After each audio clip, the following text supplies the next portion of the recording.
नमस्कार बच्चों। आज जिस पाठ को लेकर मैं प्रस्तुत हुई हूँ वह पाठ है काले मेघा पानी दे।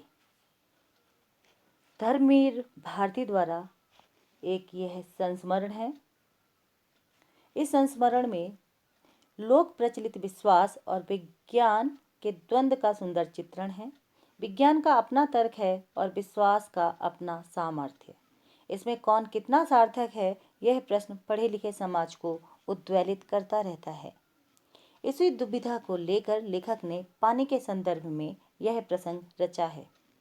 आषाढ़ का पहला पखवाड़ा बीत जाने के बाद भी खेती और बहुकाज प्रयोग के लिए पानी ना हो तो जीवन चुनौतियों का घर बन जाता है, और उन चुनौतियों का निराकरण विज्ञान न कर पाए तो उत्सवधर्मी भारतीय समाज चुप नहीं बैठता। वह किसी जुगाड़ में लग जाता है, प्रपंच रचता है और हर कीमत पर जीवित रहने के लिए अशिक्षा और बेबसी के भीतर से उपाय और काट की खोज करता है। लेखक ने अपने किशोर जीवन के इस संस्मरण में दिखलाया है कि अनावृष्टि दूर करने के लिए गांव के बच्चों की इंदर सेना द्वारा द्वार द्वार पानी मांगने चलती है, और लेखक का तर्कशील किशोर मन भीषण सूखे में उसे पानी की निर्मम बर्बादी के रूप में देखता है। इसे किशोर मन का वितर्क नहीं, वैज्ञानिक तर्क ही कहना चाहिए, और विज्ञान विषय के इतने दीर्घ काल तक पढ़ाई और विज्ञानोपलब्ध आविष्कारों से अपने जीवन को भौतिक सुख सुविधाओं से भरते रहने के बावजूद इस देश के जनमानस में ऐसी वैज्ञानिक दृष्टि का ना जन्म पाना अफसोसजनक ही कहा जा सकता है। पर जनता के सामूहिक चित्त में बैठे विश्वासों का क्या करें, जिनसे संचालित होने वाले कुछ अलौकिक कर्मकांड संस्कृति की घटना के रूप में हमें लगते हैं। यदि वे विश्वास प्रत्यक्षता, जानलेवा या नस्ल, जाति, मजहब और लिंग के आधार पर किसी समुदाय के लिए अपमानजनक हों, तब तो उन्हें अंधविश्वास कहकर उनका शीघ्रातिशीघ्र निराकरण ही एकमात्र कर्तव्य है। पर यदि कुछ विश्वास विज्ञान सम्मत ना हो, तब भी उक्त तरह से हानिकारक ना हो, तो उनके साथ भी उसी प्रकार का बर्ताव क्या उचित है? ऐसा करने से क्या हमारे सांस्कृतिक मन के खाली खाली हो जाने का खतरा नहीं है?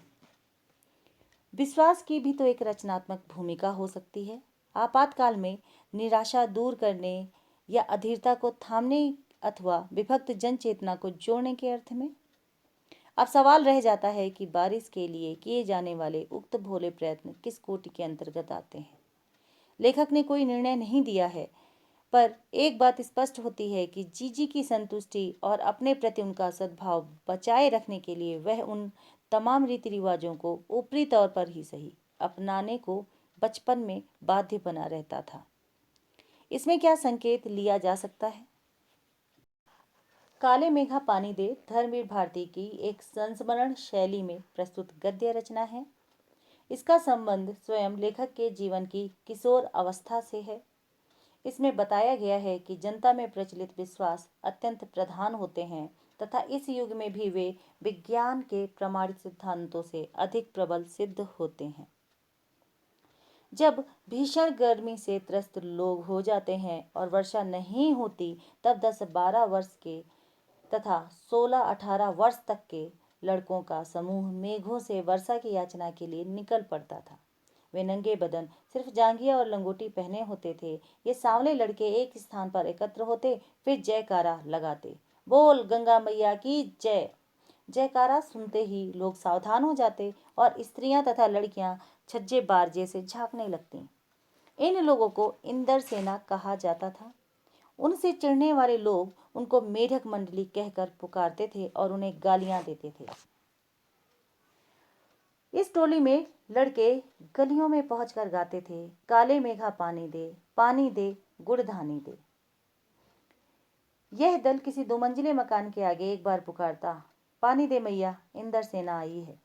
जेठ आषाढ़ की में पानी की कमी होती थी, कुएं सूख जाते थे, परंतु घर में सहेज कर रखे गए पानी की बाल्टी या घड़े भरकर उनको सिर से पैर तक तर कर दिया जाता था। वे भींगे बदन मिट्टी में लेटकर कीचड़ से सन जाते थे, फिर जयकारा लगाते और अगले मकान की ओर बढ़ जाते थे। इन दिनों ज्येष्ठ और आषाढ़ के महीनों में लोग गर्मी से तपने लगते थे, कुएं सूखने लगते थे, नलों में पानी नहीं आता था। शहरों की अपेक्षा गांव की दशा और भी ज्यादा खराब होती थी। जमीन सूखकर फटने लगती, खेतों में जुताई बुआई ना हो पाती।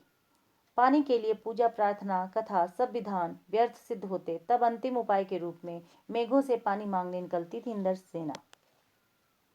लेखक के मत में यह संबंध विश्वास था। पानी की भीषण कमी के समय इन पर पानी फेंकना उसकी दृष्टि में पाखंड था। उसका मत था कि ऐसे अंधविश्वासों के कारण ही भारतीय अंग्रेजों से पिछड़ गए थे। लेखक उस समय इस मंडली के लड़कों की ही उम्र का था, परंतु वह अपने आर्य समाजी संस्कारों तथा कुम्हार सुधार सभा का मंत्री बना दिए जाने के कारण उसमें समाज सुधार का जोश ज्यादा ही था।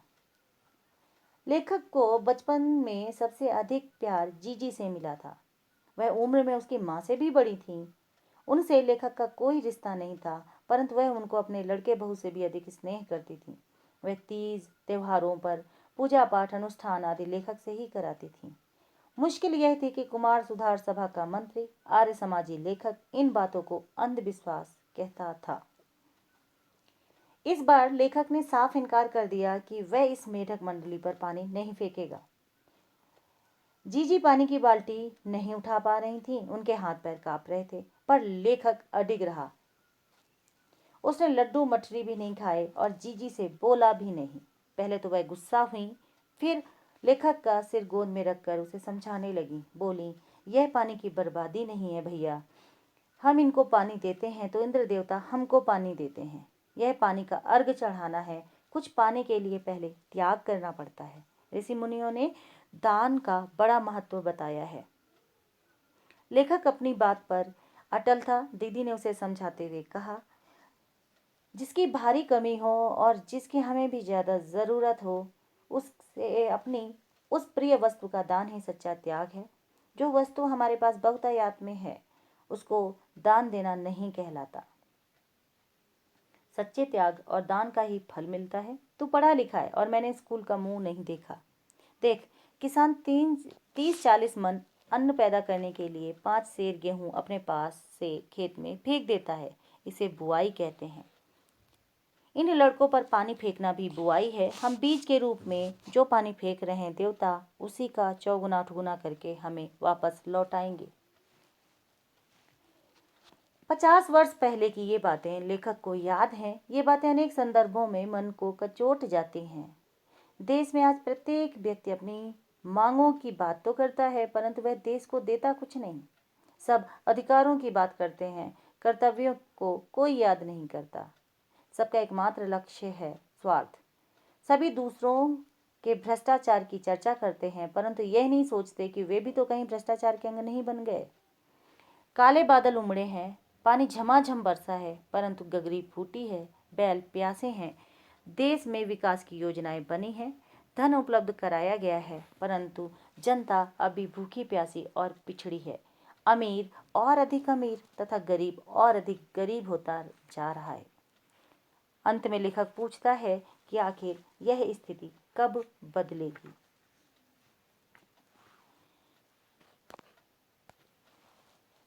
इस संस्मरण में लेखक अपने किशोर जीवन की घटनाओं की झांकी प्रस्तुत करता है। पानी न बरसने पर जलाभाव तथा अनेक समस्याओं से पीड़ित लोग इंद्र सेना के रूप में उसका भावनापूर्ण हल तलाशते हैं।